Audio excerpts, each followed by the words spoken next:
Miami, Florida, home of the Fleischer Studios, where the latest scientific developments are employed in the art of motion picture cartooning. Leading experts are gathered in production conference on the famous cartoon, Popeye the Sailor Man. Hundreds of drawings comprising the results of their deliberations are arranged upon surrounding walls. The pictures representing highlights in the story's development are shifted around as department heads plan or change details of production. Known as idea or key drawings, they are given to a group of artists called animators. The animators further develop the idea by making additional sketches, each one of which bears a slight change in picture alignment and figure contour in order to depict a degree of progressed action. As there are hundreds of pictures to be animated, the routine drawings in between the key pictures are filled in by other artists who are called in-betweeners. If you've ever flipped the pages of a pad of pictures drawn in sequence, you have no doubt observed how the action creates the illusion of motion. From the in-betweeners, the pencil drawings pass on to the cartoon inkers. The inkers trace the sketches on squares of celluloid. For short, they are called cells. They provide the characters with an invisible support and facilitate their arrangement with other figures as well as backgrounds. The ink drawings are then filled in with color. At the stockroom counter, painters or fillers in replenish their ever-dwindling color supplies. Great care must be exercised by the paint mixers.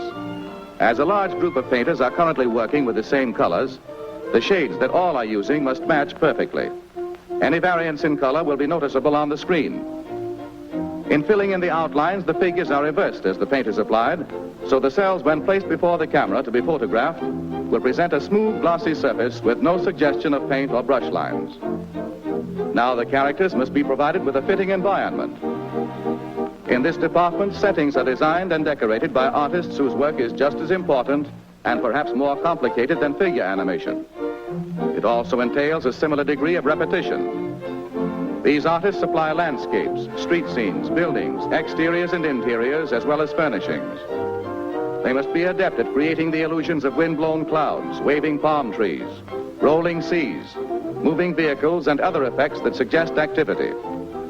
The character drawings are used to aid them in obtaining proper figure placement in relation to backgrounds, also to aid in creating perspective and scene composition when the celluloids are assembled before the camera. For instance, Popeye's girlfriend, Olive Oyl, must appear in normal relation to her patio doorway. And it would never do to let Popeye miss the rug when he bends his painted knee in ardent admiration. Many cells or pictures are required to complete this action. Now the thousands of celluloids bearing figures and backgrounds go into the long routine photographic process.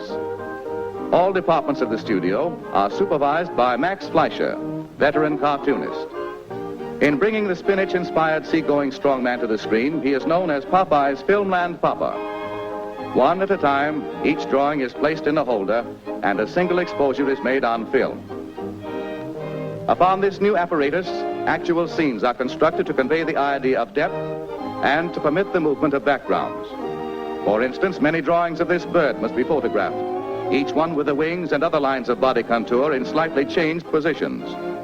Also, with each exposure, the background is moved to create the illusion of flight. The process must be repeated many times with all characters and accessories that simulate motion. When it is realized that hundreds of sheets of celluloid, each bearing characters, properties, or scenic effects, must be superimposed one over the other so that figures will pass and repass each other in photographic action, thousands of exposures become necessary to complete the entire motion picture.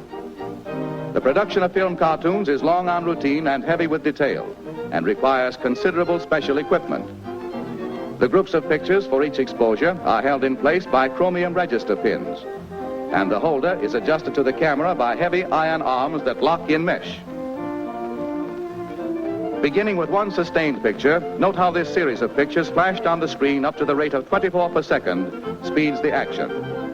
The eye retains the image of one until another appears, creating the illusion of motion pictures. Finally, the picture goes into the cutting room, where the film is cut into scenes and edited.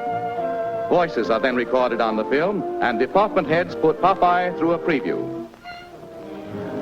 Princess, wouldst it please thee, or wouldst it please thou? What are you, a thee or a thou? Fairest one, I was about to say is that... Yes, I'll marry you. You will? Oh, she's gonna marry me. Oh, it's wonderful. I think she's making a big mistake. leg, but I don't know. Oh,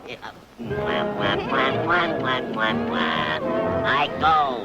Bring me friends to the wedding, but I shall return. Oh, don't forget to come back. Heidi-ho, Silver. Away.